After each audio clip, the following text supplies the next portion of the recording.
성탄절이 다가오죠. 예수님이 탄생하실 때 동방의 박사들이 찾아와 예수님을 아련하면서 세 가지 선물을 드렸죠. 뭐였죠? 황금과 유향과 모략. 이거 다음 주에 나오나 보다. 창세기 본문입니다. 자, 예수님이 탄생하셨을 때 동방의 박사들이 세 가지 선물을 드렸죠. 그런데 부활하신 예수님이 승천하시면서 제자들에게 세 가지 선물을 주셨습니다. 어떤 선물을 주셨을까요? 마태복음 마지막 구절에 그 선물이 담겨 있습니다. 잠시 보실까요? 그러므로 너희는 가서 모든 민족을 제자로 삼고 아버지와 아들과 성령의 이름으로 세례를 베풀고 내가 너희에게 분부한 모든 것을 가르쳐 지키게 하라. 볼지어다 내가 세상 끝날까지 너희와 항상 함께 있으리라 하시니라. 자, 이 두 구절의 말씀 속에 예수님이 남겨주신 세 가지 선물이 담겨 있어요. 한번 찾아볼까요? 첫 번째 선물은요, 너희라는 선물이에요. 19절 20절에 반복되죠. 너희는 가서 이러이러해라. 여기서 말하는 너희가 누굴까요? 예수님의 제자들. 예수님의 제자들은 12제자도 있지만 또 예수님을 믿고 따랐던 익명의 수많은 제자들이 있었거든요. 그 제자들을 선물로 남겨주신 거예요. 예수님이 남겨주셨던 이 너희를 우리는 교회라고 부릅니다. 예수님은 승천하실 때에 교회를 선물로 주신 거예요. 예수님은 그 흔한 유물 하나 없죠. 여러분, 예수님 유물 보셨습니까? 이건 뭐 예수님이 쓰시던 밥그릇이야, 입으셨던 옷이야, 뭐 그런 유물 없잖아요. 뭐 책 한 권 쓰신 적도 없으세요. 그런데 예수님이 이 땅에 남기신 것은 예수님의 사람들이에요. 교회를 선물로 주셨어요. 두 번째 선물은 무엇일까요? 20절 말씀 뒷부분에 보면 내가 세상 끝날까지 너희와 항상 함께 있으리라. 예수님 자신을 선물로 주셨어요. 아니, 승천하시는데 이제 땅에서 올라가시는데 어떻게 우리와 항상 함께 있단 말인가? 예수님은 승천하셨지만 우리와 함께 하시는데 이렇게 우리와 함께 하시는 이 예수님을 우리는 누구로 부를까요? 성령님으로 부르는 거예요. 예수님이 떠나사 보혜사 성령님을 대신 보내셨죠. 이게 예수님의 두 번째 선물인 거예요. 그럼 세 번째 선물은 무엇일까요? 세 번째 선물은 역시 20절에 담겨 있습니다. 내가 너희에게 분부한 모든 것을 가르쳐 지키게 하라. 예수님이 분부한 모든 것을 남기셨어요. 예수님이 분부하여 남기신 이것을 우리는 무엇이라고 부를까요? 성경이라고 부릅니다. 예수님은 세 가지 선물을 주신 거예요. 교회를 주셨고 또 성령님을 주셨고 그리고 누구를요? 무엇을요? 성경을 주신 거예요. 오늘은 예수님이 남겨주신 이 세 가지 선물 가운데 분부하신 모든 것, 즉 성경에 대해서 좀 말씀을 전하고자 합니다. 오늘이 성서 주일이기 때문인데요. 잘 아시는 대로 우리 현대 교회에는 계절마다 한 번의 큰 절기가 있죠. 봄에는 부활절이, 여름에는 맥추절이, 가을에는 추수감사절, 그리고 겨울에는 성탄절. 이 계절마다 큰 절기를 두어서 하나님의 은혜를 생각하게 하는데요. 이런 큰 절기 외에도 교회 안에는 작은 기념일들이 있습니다. 어버이 주일, 어린이 주일, 그렇죠? 그리고 성령 강림 주일이 있고 또 종교개혁 주일도 있고 또 성서 주일도 있습니다. 12월 둘째 주일, 오늘이 성서 주일이에요. 성서 주일을 우리가 작은 기념 주일로 지키는 이유는 뭘까요? 하나님께서 우리에게 성경 주심을 감사하고 또 이 성경을 널리 보급하기도 하고 특별히 이 성경 중심, 말씀 중심의 신앙을 살리라 재다짐하도록 이렇게 성경주의로 지키고 있는 거예요. 오늘날 우리에게 성경 중심의 신앙이 그 어느 때보다도 강력하게 요구됩니다. 왜 그런가요? 늘 이단들은 득세해왔지만 요즘처럼 이렇게 이단이 교모하고 교활하게 뿌리를 내린 때가 있었는가? 성경의 진리를 흔들고 교회를 흔드는 이런 이단의 횡포들이 강력하기 때문에 그 어느 때보다도 성경 중심의 신앙을 올바로 세워야 돼요. 어제 토요일이잖아요. 아침에 어떤 분의 전화를 받았어요. 우리 성도님들 아니시고, 근데 본인이 출석하고 있는 교회에 이단의 영향을 받은, 다락방 이단의 영향을 받은 일부 사람들이 교회 내에 그런 이단 사설에 영향받은 교리들을 전하고 있더라는 거예요. 그런데 담임 목사님도 알면서도 묵인하고, 아직 이렇게 교회가 크게 혼란하고 또 그것 때문에 막 문제가 일어나진 않기 때문인지 묵인하고 있고, 그런 상황이라 참 안타깝게 여겨서 저에게 전화를 하셨더라고요. 이단들이 교묘하게 교회를 침투해 있죠. 우리 교회도 혹시 신천지가 잔입해 있는지 모르겠습니다. 좋은 말 할 때 조용히 나가세요. 나중에 발각되면 제 인생의 모든 걸 걸고 그 사람 망하게 할 겁니다. 신천지 계시면 나가세요.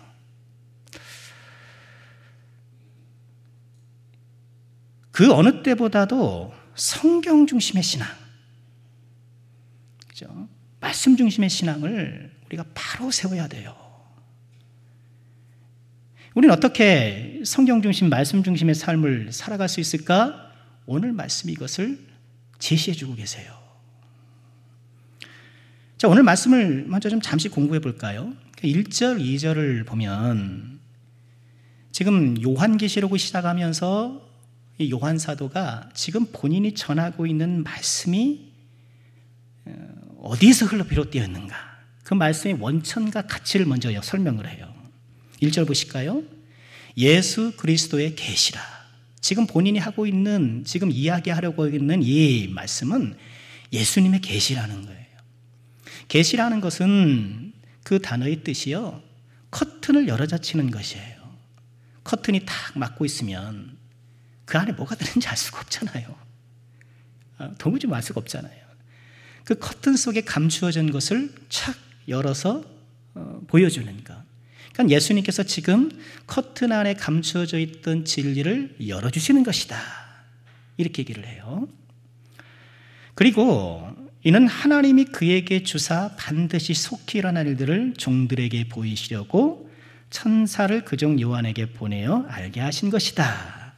그러니까 1절을 종합해 보면 예수님께서 이렇게 커튼 뒤에 감추어져 있던 진리를 열어주시는데, 이 진리는 하나님이 예수 그리스도에게, 예수 그리스도가 천사에게, 천사가 요한에게, 그리고 지금 이 요한이 예수님의 종들에게 전하고 있다, 이 얘기를 하고 있는 거예요. 그런 지금 이 말씀의 원천이 어디라는 거예요? 하나님이시라는 거예요.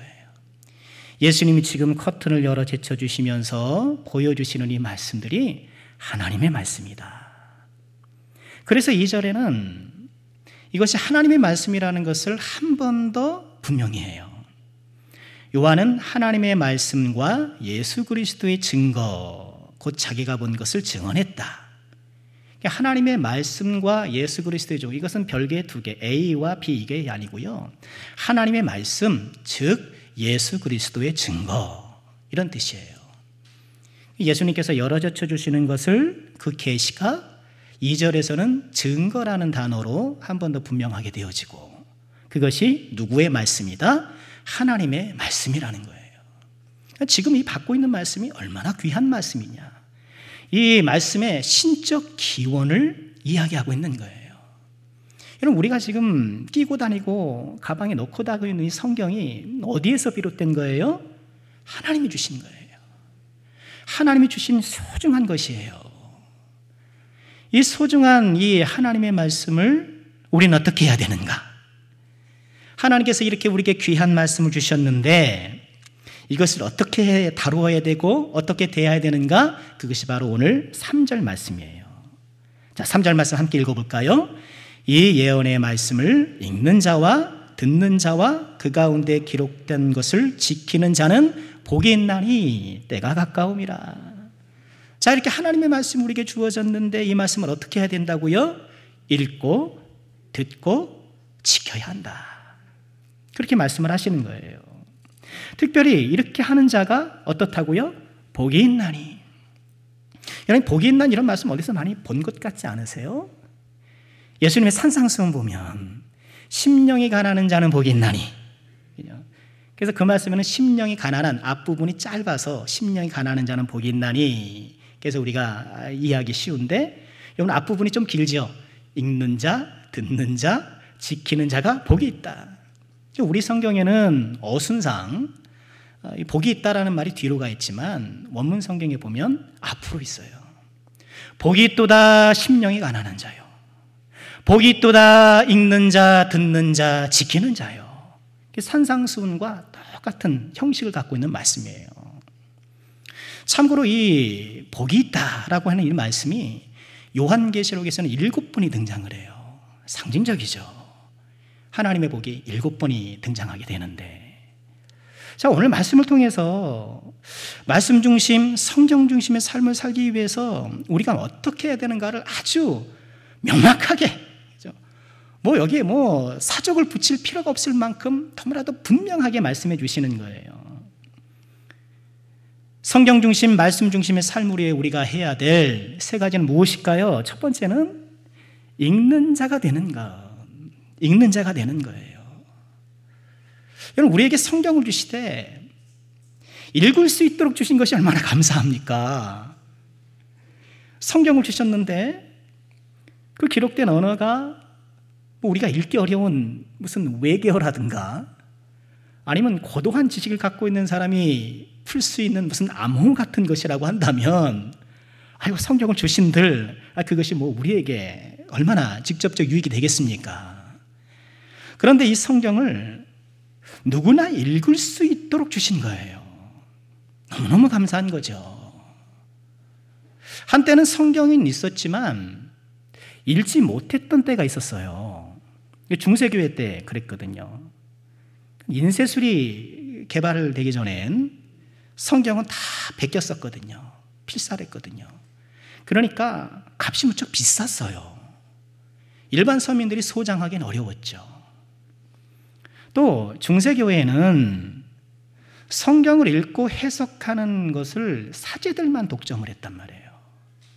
그러니까 일반 성도들은 사제들이 가르쳐준 것, 사제들이 해석한 것에만 의존했던 거예요. 그래서 성경 이야기를 어디서 접하게 될까요? 교회에 가면, 교회당에 가면 성화들이 있는 거예요. 성화를 보고 성경 이야기, 그걸 보는 거예요. 그러니까 중세시대에는 큰 교회당마다 성화들이 많이들 그려져 있었던 것이죠. 성화가 발달한 이유 가운데 하나예요. 종교개혁자들이 종교개혁을 하면서 가장 먼저 했던 일이 성경을 번역하는 거였습니다. 루터가 그런 종교개혁, 종교 기득권 세력과 그렇게 목숨을 걸고 싸우면서도 독일어로 성경을 번역했거든요. 왜? 누구나 성경을 읽을 수 있도록, 누구나 성경을 접할 수 있도록. 오늘날 우리들에게 이 성경이 한글로 번역되어서 주어진 것이 얼마나 감사합니까? 이를 위해서 역사적으로 얼마나 많은 사람들이 수고했는지 몰라요. 우리가 읽을 수 있는 언어로 성경이 기록되어서 우리에게 전달되었다는 것에 대해서 우리는 정말 감사해야 합니다.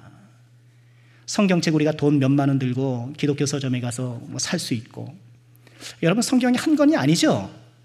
교회 열심히 다니고 교회 행사하고 졸업하고 이러다 보면 성경은 몇 권씩 읽게 돼요. 성경이 또 책꽂이에 여러 권 꽂혀 있어가지고 이 성경이 나에게 주어진 것에 감사의 마음을 잃어버릴 때가 있는데, 나에게 읽을 수 있도록 성경이 주어진 것, 그러니까 하나님 앞에 우리가 감사해야 할 일이라는 것이에요. 게다가 우리 한민족에게는 세계에서 가장 익히기 쉬운 한글 있잖아요. 이 한글이 정말 훌륭한 글 아닙니까? 조금만 배우면, 28장만 배우면 금방 익히게 되잖아요. 우리나라의 문맹률이 0.2%래요. 물론 아직도 일부 어르신들 중엔 한글을 배울 수 있는 기회를 미처 갖지 못해서 글을 못 읽는 분이 더러 계시긴 합니다만, 어지간한 사람들은 다 이게 한글을 알거든요. 읽을 줄 알죠. 중국의 경우 1949년 중국 정부가 수립될 때의 문맹률이 무려 80%였어요. 10명 중에 8명이 글을 읽을 줄 모르는 거예요. 그래서 중국 정부가 이거를 좀 개선하기 위해서 엄청 노력을 했죠. 번자체를 간자체로 바꾸고 의무교육을 9년으로 확대하고 막 이런 식으로 해서 2020년 문맹률은 14억 인구 중에 2.67%로 떨어졌어요. 근데 2.67%를 하더라도 계산해 보니까 3,700만 명이에요. 여전히 3,700만 명. 우리나라 성인 인구와 육박하는 거의 비슷한 수준의 사람들이 아직 글을 모르는 상황인데, 우리 한글은 쉽잖아요. 이 성경이 한글로 번역되어 있어서 누구나 접근하고 누구나 읽을 수 있게 된 것, 이게 하나님의 큰 은혜인 거예요. 여러분 어떤가요? 우리 성경 일독 읽기 했는데 잘 성공하셨나요? 다짐하신 대로 이루어지셨나요? 어떤 분이 말씀드렸죠. 한번 얘기하다가, 목사님 저는 2번 읽었어요. 이야, 저도 2번을 못 읽었는데. 또 어떤 분은, 목사님 저는 3번 읽었어요. 이거 얼마나 감사한지 몰라요. 그 2번 읽었던 분이 3번 읽은 것이 아니고 다른 분입니다. 성경을 읽는 것이 우리에게 얼마나 중요한가. 성서주의를 맞이해서 우리가 다시 한번 성경 읽기를 재다짐하시기를 주님의 이름으로 축원합니다. 신명기 17장 19절에 이런 말씀을 하세요. 같이 읽어볼까요? 평생에 자기 옆에 두고 읽어 그의 하나님 여호와 경외하기를 배우며 이 율법의 모든 말과 이 규례를 지켜 행할 것이니라. 평생에 자기 옆에 두고 읽어. 평생에 자기 옆에 두고 읽어야 되는데, 평생에 자기 옆에 두고 그냥 두고 평생에 자기 옆에 그냥 놓여 있고, 우리 하나님의 말씀을 가까이 하시면서, 하나님을 가까이 하는 방법이 뭐겠습니까? 우리가 기도도 하고 예배도 하고 이렇게 하나님을 가까이 하지만, 하나님의 말씀을 가까이 하는 것이 또 하나님을 가까이 하는 것 아니겠습니까? 다시 한번 말씀 읽기를 재다짐하시기를, 그래서 우리 하나님 말씀을 늘 옆에 두고 읽어서 하나님 경외하기를 배우고, 또 그 뜻을 지켜 행함을 통하여서 칭찬 듣는 우리 모두가 될 수 있기를 주님의 이름으로 축원합니다. 성경 중심, 말씀 중심의 신앙이 되려면 오늘 말씀은 2번째 제안을 우리에게 주시죠. 뭔가요? 듣는 자가 되라는 거예요. 듣는 자가 되라. 3절 말씀 다시 보실까요? 이 예언의 말씀을 읽는 자와 듣는 자가 복이 있다는 거예요. 말씀을 듣는 것. 그러니까 우리에게는 읽는 하나님의 말씀도 있지만 듣는 하나님의 말씀도 있어요. 그러니까 듣는 하나님의 말씀이 뭔가요? 일반적으로 설교 시간이에요. 설교 말씀을 듣는 거예요. 지금 이 시간에는 우리가 누구 말씀을 듣는 거예요? 이학진이라는 개인 인간의 말을 듣는 것이 아니라 하나님의 말씀을 듣는 시간이죠. 우리가 듣는 말씀이 있어요. 데살로니가전서 2장 13절에 이렇게 데살로니가 성도들을 칭찬하셨어요. 이러므로 우리가 하나님께 끊임없이 감사함은 너희가 우리에게 들은 바 하나님의 말씀을 받을 때에 사람의 말로 받지 아니하고 하나님의 말씀으로 받음이니 진실로 그러하다. 이 데살로니가 성도들이 어떻게 해요? 하나님 말씀을 들을 때에 사람의 말로 받지 아니하고 하나님의 말씀으로 받았다. 정말 그렇다. 하나님의 말씀이다. 이 말씀이 또한 너희 믿는 자 가운데 역사하느니라. 이렇게 하나님의 말씀으로 받을 때에, 그렇게 믿음으로 내 안에 간직할 때에 그 말씀이 역사한다. 그 말씀이 살아서 뭔가 열매를 맺히게 하신다. 그런 얘기예요. 설교 말씀은 하나님의 말씀이에요.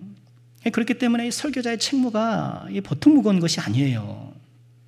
하나님의 말씀을 가감없이 전해야 하고, 하나님의 말씀을 전하면서 그런 두려움이 늘 있어요.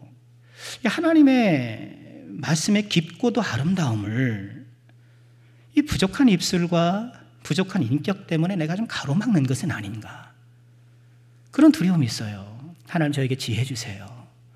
저에게 선한 성품 주셔서 하나님의 말씀이 가감없이 전해지게 하시고, 하나님의 말씀의 깊고도 아름다움이 풍성하게 드러나게 해주시고, 그리고 부족한 인격이 하나님의 말씀을 가로막지 않도록 깨우쳐 주세요.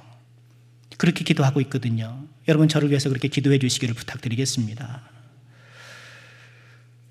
설교 말씀을 잘 듣는 것이 하나님의 말씀을 듣는 것인데, 그런데 저는 오늘 이 말씀을 듣는다는 것을 다만 설교 말씀을 듣는 것으로 적용하기는 것뿐만 아니라 앞서 첫 번째로 말씀하신 읽는 것과 연관해서 묵상해 보고 싶어요.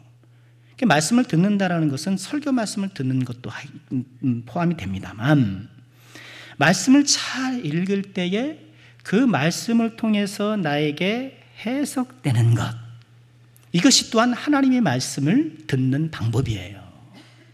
해석이라는 말씀을 드려서 좀 무겁게 들릴 수도 있겠습니다만, 여러분, 가끔 우리 기도해 주시는 분들도 그런 기도 하거든요. 우리 목사님이 설교를 준비하실 때에 하나님의 말씀을 듣게 해주세요. 그렇게죠. 제가 설교자가 설교를 준비하면서 하나님의 말씀을 어떻게 들을까요? 귀에다 대고 육성으로 하나님, 이렇다 저렇다 이건 저렇다 뭐 그렇게 말씀해 주실 수도 있겠습니다만, 그러나 일반적으로 보편적인 방법은 뭐예요? 말씀을 연구하고 묵상하고 해석하는 가운데에 주시는 거예요. 듣게 해주시는 거예요. 그렇죠. 말씀을 연구하고 묵상하고 해석할 때에 내가 몰랐던 것을 알게 되고, 알았던 것을 새롭게 깨닫게 되고, 나의 잘못을 보게 되고, 또 그런 잘못에도 불구하고 베풀어 주신 은혜가 또 보이게 되고, 하나님이 이런 분이시구나, 예수님이 이런 분이시네, 여러 가지를 새롭게 깨닫게 되고 알게 되고 이해되는 것이죠. 그러니까 하나님께서 말씀을 준비하실 때 하나님의 음성을 들려주신다는 것은 이런 연구와 묵상과 해석의 과정을 통해서 주시는 거예요. 말씀을 읽고 그 말씀을 잘 연구, 묵상, 해석해서 하나님의 말씀을 듣는 것이 정말 중요한 것이죠. 좀 전에 문맹률 말씀을 드렸잖아요. 우리나라 문맹률이 0.2%라고 했는데, 문해율이라는 것이 있습니다. 문해율은 말 그대로 문서를 해독하는 능력이에요. 이런 문해율에 있어서는 결과가 좀 달라요. 그러니까 2017년 국가평생교육진흥원이라는 곳에서 조사를 했는데, 우리나라 성인 인구의 22%, 약 960만 명이 일상생활에 필요한 충분한 문해력을 갖추지 못했다라고 이렇게 얘기를 해요. 그러니까 글을 읽고 쓸 줄 아는데 그 내용을 잘 이해 못한다는 거예요. 여러분, 그렇지 않나요? 저도 그래요. 뉴스나 신문 보면서 제가 좀 잘 모르는 그런 경제 분야, 특히나 이런 데 보면 읽긴 있는데 무슨 얘기인지 모르겠는 거예요. 무슨 지수가 올라갔네 내려갔네, 무슨 뭐 공매도가 어쩌네 뭘 하면은 읽긴 읽는데 그걸 이해를 못하는 거예요. 그런데 이런 문해율이 우리나라가 너무 높다는 거예요. OECD 국가 중에 하위권. 그러니까 글을 읽고 쓸 줄 아는 것은 굉장히 발달되어 있어서 거의 대부분의 사람들이 읽고 쓸 줄 아는데 이거를 해석하고 올바로 이해하는 능력은 떨어지더라는 거예요. 그 원인이 뭐인가? 그래서 한자 교육을 등한했기 때문이 아니겠느냐, 뭐 이런 견해가 있어요. 그런데 대다수 사람들이 동의하는 것은, 특히나 요즘 젊은 어린 학생들의 경우가 이런 현상이 두드러지는데, 독서량이 턱없이 부족하다는 거예요. 그리고 독서를 하고 글을 읽기보다는 뭐 너튜브 같은 그런 동영상을 통해서 정보를 취득할 때가 많거든요. 그러니까 긴 문장을 읽고 그것을 내가 이해하는 이런 과정 없이 다른 사람들이 이해한 것을 수동적으로 받아들이기만 하는 거예요. 그러다 보니까 내가 막상 글을 대할 때에 그것을 이해 못하는 거죠. 문해력이 떨어진다는 거예요. 왜 수학을 못할까요? 저도 수학이 굉장히 어려웠거든요. 수학을 누가 만들었는지 막 찾아가고 싶을 만큼 수학이 어려웠는데, 수학을 못하는 이유 가운데 하나는요, 국어를 못해서 그래요. 이게 무슨 얘기를 하는지 모르겠는 거예요. 뭐 공식을 아니어서 뭐 그런 뭐 수학의 기초 지식이 부족해서일 수도 있겠지만, 지금 이 문제가 이 이야기하는 것의 내용과 의도를 파악하지 못하는 거예요. 성경을 읽기 힘들어하는 이유도 거기에 있죠. 성경을 우리가 눈으로 그 문자를 읽을지 몰라서 우리가 못 읽는 게 아니라 나는 좀 읽어보려고 하는데 어려운 게 많은 거죠. 이게 좀 해석이 잘 안 되는 것이죠. 그러다 보니까 포기하기 쉽고. 지금 우리가 가지고 있는 성경이 개역 개정 아닙니까? 그래서 이전에 개역 한글의 어려운 부분을 좀 쉽게 번역했다고는 하지만 저는 여전히 어렵다고 봐요. 성경을 보다 더 쉽게 번역을 했어야 되는데 그런 아쉬움이 아직은 있거든요. 그러니까 성경은 어려운 책처럼 여겨지는 거예요. 그런데 우리가 성경을 안 읽는 이유가 꼭 어렵기만 한 것인가? 또 그렇진 않아요. 성경 읽으면 다 어렵기만 한 것은 또 아니잖아요. 그거는 우리가 또 잘 아는 내용도 있어요. 그러니 좀 어려운 것은 좀 어려운 대로, 아는 것은 잘 아는 대로 이렇게 읽으면 되는데, 또 뭐 모르면 물어보고 그렇게 하면 되는데, 따지고 보면 마음이 문제인 거죠. 사도행전 17장에 보면 베레아라는 도시에 있는 성도들을 이렇게 칭찬했었어요. 베레아에 있는 사람들은 데살로니가에 있는 사람들보다 더 너그러워서, 이 데살로니가 사람들은 사나워가지고 바울 사도가 복음을 전하니까 막 반대하고 막 이렇게 괴롭혔거든요. 그런데 이 베레아라는 사람들은 더 너그러워서 간절한 마음으로 말씀을 받고 이것이 그러한가 하여 날마다 성경을 상고했다. 이것이 그러한가 날마다 성경을 상고하는 거예요. 성경을 연구하고 묵상하고 해석하고, 여러분 연구 묵상해서 이런 좀 말을 한다고 부담스러워하지 마시길 바랍니다. 저는 이것을 묵상이라고 말씀드리고 싶어요. 큐티예요. 이것이 그러한가요 날마다 성경을 상고했다라는 이 말씀은요, 하나님의 말씀을 읽고 듣고자 했다라는 거예요. 이 말씀이 나에게 말씀하는 것이 무엇인가, 이 말씀이 어떤 말씀인가를 계속 공부하고 또 묵상함을 통하여서 그 속에서 하나님의 말씀을 듣는 거예요. 내가 성경을 진지하게 읽고 마음을 열고 성경을 읽기 시작하면 그 성경이 나에게 말해요. 성경이 나에게 이야기해요. 하나님이 나에게 말씀해 주시는 거예요. 못 보던 걸 보게 하시고, 내가 이렇게 흐릿하게 알았던 것을 분명하게 알게 해주시고, 나의 잘못을 깨닫게 하시고, 내가 감사할 것을 발견하게 하시고, 다양한 방법으로 우리에게 말씀해 주시는 거예요. 여러분, 이것이 무엇인가요? 말씀드린 대로 묵상이에요.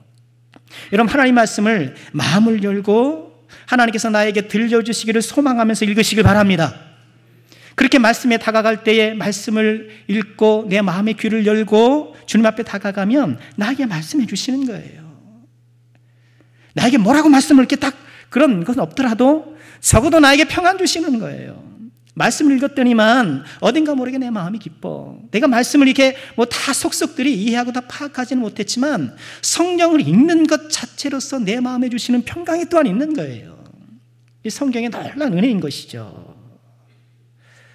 우리 남성께 사랑하는 모든 권속들, 이제 2022년을 새롭게 시작하는데 성경 묵상, 하나님 말씀을 듣는 이 성경 묵상에 다시 한번 새로운 다짐들이 있으시기를 주님의 이름으로 축원합니다.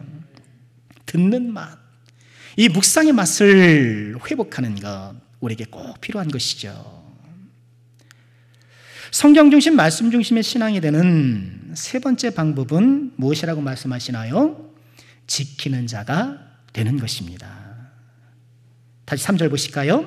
이 예언의 말씀을 읽는 자와 듣는 자와 그 가운데 기록한 것을 지키는 자가 복이 있다. 예언의 말씀을 읽고 또 이 읽는 과정 가운데 하나님의 음성을 내가 듣게 되는 이 모든 과정은 결국 이 세 번째를 위한 것이죠. 하나님의 말씀을 읽고 듣는 이유는 그것을 지키기 위해서예요. 그렇죠? 내가 아무리 잘 읽고 그것을 잘 이해하고 내가 들었다 하더라도 지키지 않으면 무슨 소용이 있겠습니까? 예수님께서 산상수훈을 마무리하시면서 집 짓는 비유를 하신 적이 있으시죠? 어떤 집입니까? 어디 위에? 반석 위에 집을 짓는 것. 또 한 사람은 누구요? 모래 위에 집을 짓는 것. 반석 위에 집을 짓는다는 건 뭔가요? 말씀을 듣고 행하는 자. 집을 지을 때는 기초가 중요하잖아요. 옆에 지금 아파트 공사를 합니다만 제가 목욕실에서 계속 내려다볼 것 아닙니까? 얼마나 빨리빨리 올라가는지 몰라요. 이 건축 기술이 참 대단한 것 같아요. 저 같은 문외한이 봐도 야 쭉쭉쭉쭉 올라가요. 한번 내다보세요. 주변이 많이 바뀌었어요. 많이 바뀐 정도가 아니죠. 새 세상이 돼버리는 것 같아요. 근데 처음에 공사를 할 때 보니까 무슨 전봇대처럼 이렇게 길다란 막대기를 계속 땅에다가 수없이 박더라고요. 제가 몇 개 세다가 못 셌어요. 수십 개, 한 100개, 몇백 개 되는 것 같더라고요. 그렇게 전봇대 같은 그런 기둥을 땅에다가 다 박아 놓는 거예요. 이렇게 푹 도는 거로 쭉 땅을 파다 그냥 쭉 집어넣더라고요. 저기 붕 파면은요, 제 책상이 부르르 떨려요. 이게 충격이 대단해요. 우리 교회가 이게 참 그 건축하는 이 과정에서 이 건물이 이렇게 흔들리고 이렇게 피해를 보는 건 사실이에요. 약간 우리가 잘 협의해서 피해 보상까지는 어떠지만 그 리모델링 우리가 하기로 했으니까 잘 이어지도록 기도해 주시길 바라고요. 계속 그래요. 여담입니다만 아침 7시가 되면 새벽 예배 끝나고 제가 올라가서 묵상하고 있으면요 7시만 되면 여지없이 시작이 돼요. 포크레인 하고 차들 지나가고 막 시작되는 거예요. 11시 45분 되면 하고 울려요. 좀 이따가 폭파한다는 거예요. 쿵 하고 그래요. 여지 없습니다. 그 시간 되면 딱딱 그렇게 해요. 자, 기초를 튼튼히 하는 거 너무너무 중요한 거예요.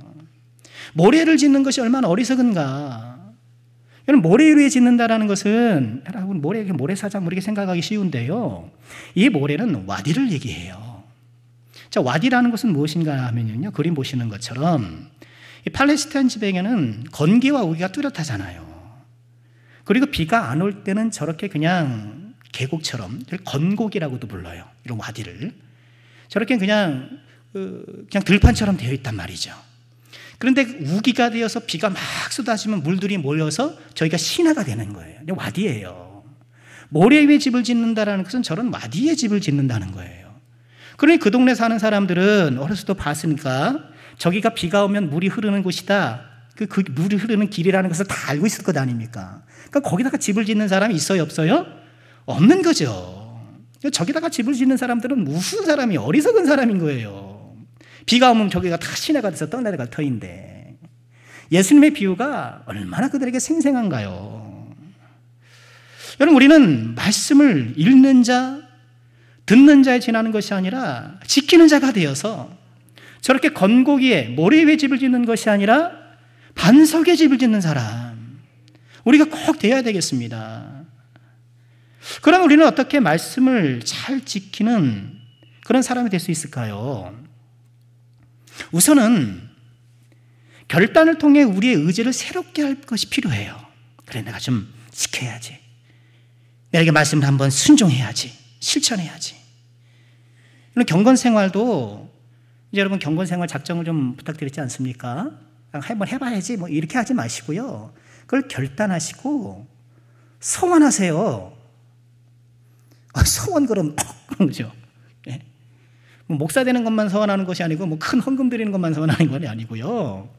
우리 나실인 배웠잖아요. 나실인들도 일정 기간 내가 하나님 앞에 헌신하겠습니다. 거룩하게 하겠습니다. 작정하잖아요.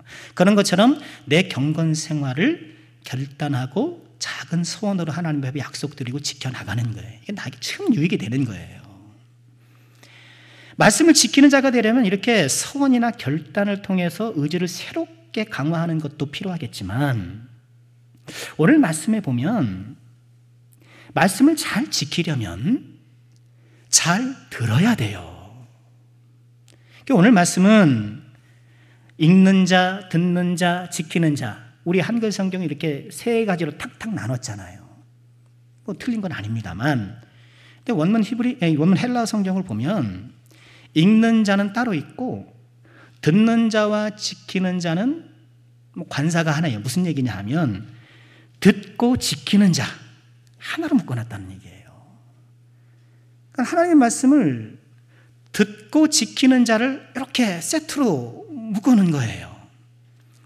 그러니 하나님의 말씀을 지키려고 하면 그 전에 뭘 해야 된다는 거예요?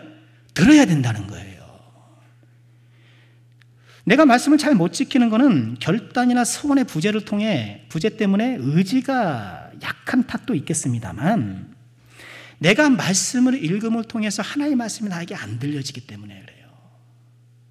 그것이 하나님의 말씀으로 나에게 딱 들려지면, 말씀을 내가 읽는 가운데에 하나님께서 나에게 보여주시고 나에게 깨닫게 해주시고 나로 하여금 발견하게 하시는 그런 것들이 보여지고 들려지면 그것이 나에게 말씀을 지키는 큰 동력이 되는 거예요.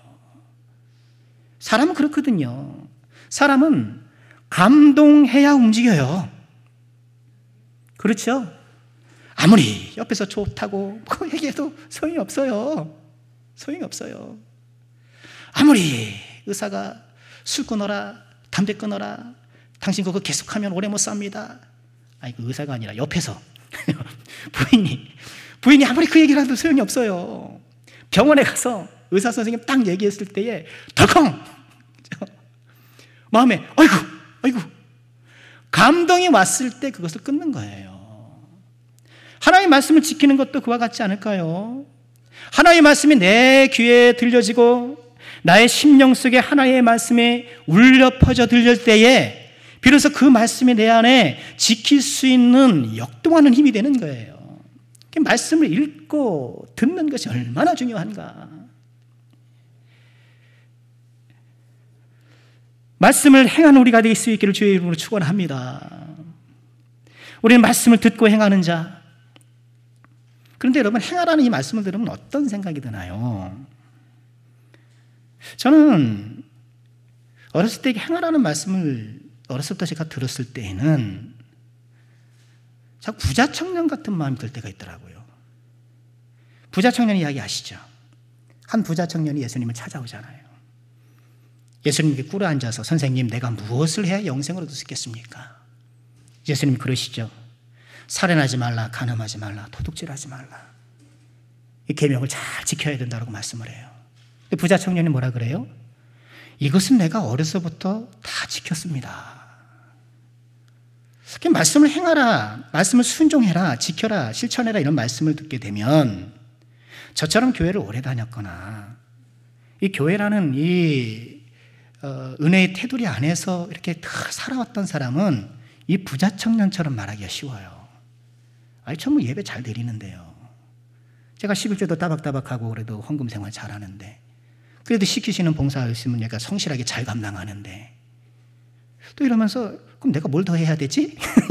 여러분, 저와 같은 생각해 본 적 없으세요? 내가 뭘 더 해야 되지? 이 부자 청년의 반문을 내가 할 때가 있더라니까요. 내가 주일 예배도 잘 지키고, 내 직장에서 내가 뭐 큰 무리 안 일으키고, 뭐 성실하게 이렇게 잘 일하고, 이러니까 내가 뭘 더 해야 되지? 이런 생각이 들 때가 있는 거예요. 근데 부자 청년에게 예수님이 뭐라고 말씀을 하셨나요? 마가복음 10장 21절에 보면 예수께서 그를 보시고 사랑하시는 거예요. 참 훌륭하구나. 사랑하사 이르시되 내게 아직도 한 가지 부족한 것이 있으니 가서 내게 있는 것을 다 팔아 가난한 자들에게 주라. 그러면 하늘에서 보화가 있으리라. 그리고 와서 나를 따르라. 이렇게 여러 계명들은 잘 지키고 성실하게 믿음 생활을 잘 해왔는데 예수님이 발견하신 게 뭐예요? 여전히 물질에 대한 집착, 그리고 이웃을 돌봄에 있어서 빈약한 것, 그걸 탁 집어주시는 거예요. 이게 예수님의 말씀을 듣는 거예요. 예수님의 말씀이 그렇게 들려주는 거잖아요. 그러니까 이 사람에게는, 이 부자 청년에게는 이런 물질에 대한 집착과 나눠줌에 있어서의 어떤 소극적인 또는 나눠주기를 거부하는 이런 마음이 문제였던 것이라면 우리에게는 무슨 문제가 있겠냐는 거예요. 나에게는 무슨 문제가 있겠는가? 예수님은 지금 이렇게 잘하고 있는 사람의 이 신앙생활 겉으로 보기에는 부족함이 없는 것 같지만 무엇이 부족한지를 딱 집어 말씀해 주시잖아요. 그러니까 내가 성실하게 나름 신앙생활을 해야지만 내 안에 뭐가 부족한지를 예수님의 말씀을 들어야 되는 거예요. 그래서 듣는 게 중요한 거예요.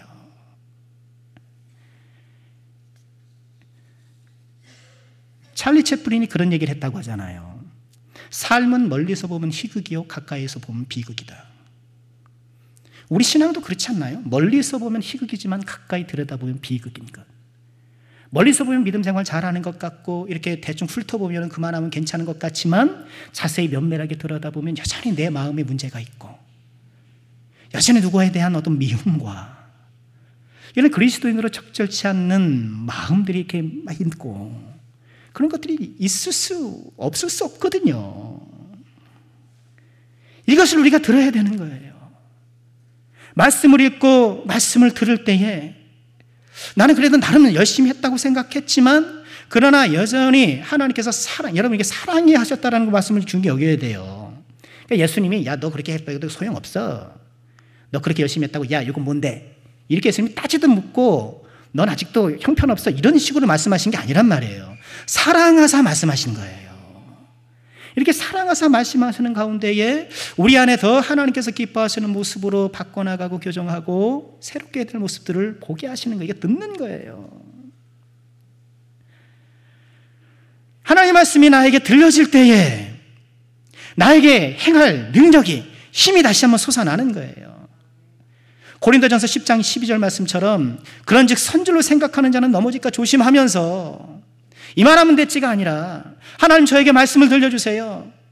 지금 나름 성실하게 살아왔다고는 하지만 2021년 내가 열심히 충성하겠다고 하지만 여전히 하나님의 말씀의 돋보기로 말씀의 현명으로 나를 비춰주셔서 주님께서 더 기뻐하시는 모습으로 나아갈 모습들을 보여주시고 듣게 하여 주옵소서. 우리가 그렇게 기도해야 되는 거예요. 말씀을 마치겠습니다. 우리는 하나님의 말씀을 읽는 자, 듣는 자, 지키는 자가 되어야 되겠습니다. 근데 왜 그럴까요? 또 왜 그렇게 해야 되죠? 그 이유가 중요해요. 3절 말씀 볼까요? 이 예언의 말씀을 읽는 자와 듣는 자와 그 가운데 기록한 것을 지키는 자는 복이 있나니. 왜요? 때가 가까움이라. 이렇게 우리가 목사님 제가 좀 먹고 사는데 얼마나 힘든지 아십니까? 아침에 출근해서 저녁 늦게까지 퇴근하고 성경 읽을 시간이 없어요. 목사님 너무 다그치지 마세요. 연말 되니까 또 저렇게 잔소리 하신다. 또 저렇게 하신다. 왜 우리가 말씀을 읽고 듣고 지켜야 하는가? 때가 가까웠기 때문에. 이 때는 어떤 때예요? 예수님이 재림하실 때, 물론 그렇죠. 예수님이 재림하실 때이기도 하지만 또 어떤 때예요? 하나님의 나라가 완성되는 때. 하나님의 나라가 완성된다는 것은요, 하나님의 나라는 언제 시작됐어요, 여러분? 예수님께서 오시면서 처음 오셨을 때, 초림하셨을 때부터 하나님의 시작됐다 연거예요. 그리고 예수님께서 다시 오시면 이 하나님의 나라는 완성될 거예요. 때가 가까워있다는 것은 아예 좀 가까웠지 않아요. 멀리 있는 것이지 뭐. 지금 나랑 상관없지 뭐. 먼 미래가 아니고 이미 내 안에 시작되고 있는 하나님의 나라. 예수님이 오셨을 때 지금 완성되는 그 하나님의 나라. 우리의 현재란 말이에요. 지금이 하나님의 나라의 때이기 때문에 하나님의 때를 살아가는 우리들이기 때문에 하나님의 말씀을 읽고 듣고 지키는 것이 중요하다. 그런 자가 복이 있다라고 말씀을 하시는 거예요. 우린 때에 맞게 살아야 되잖아요. 벌써 이게 겨울이 되니까 때에 맞게 사셨잖아요. 다 두꺼운 옷 입으시고. 때에 맞게 살아야죠. 이 반팔 입고 다니고 되겠습니까? 반바지 입고 슬리퍼 신고 막 이러고 다니면 되겠습니까? 사람들이 이상하게 볼 것도 아닙니까? 겨울 때에는 겨울 때에 맞게 살아야 돼요. 지금 코로나 때에는 불편하지만 코로나 때에 맞춰서 우리가 살아야 돼요. 그렇죠? 마스크 쓰고 우리가 조심하고 그렇게 해야 되는 거예요. 하나님의 때에는 어떻게 살아가야 될까? 말씀을 읽고 듣고 지키는 것, 말씀 가운데 살아가는 것이라는 거예요. 그것이 하나님의 나라, 하나님의 때에 맞게 살아가는 거예요. 지금은 우리가 어떻게 살아가야 될 때입니까? 우리가 무엇을 할 때입니까? 지금은 말씀을 읽어야 할 때, 지금은 읽은 말씀을 통해서 하나님의 말씀을 들어야 할 때, 지금은 그 나에게 들려주신 하나님의 말씀을 믿음으로 지켜야 할 때, 말씀을 읽는 자, 듣는 자, 지키는 자, 이런 자가 복이 있다는 것을 꼭 기억하시고, 아이고 저는 뭐 통장 잔고가 많아져야, 뭐 내가 좀 바라는 일이 풀려야, 모든 집값이 올라야 내가 복이 되는 것, 여러분 그런 것도 하나님의 분복일 수 있겠습니다만, 하나님의 때에 하나님의 복을 받는 가장 적실한 방법이 뭔가요? 말씀을 읽고 듣고 지키는 자. 이 사실을 우리가 다시 한번 마음에 가다듬고, 혼탁한 이 시대에 말씀 신앙으로 힘있게 살아가는 저와 여러분 우리 모두가 될 수 있기를 주님의 이름으로 축원합니다.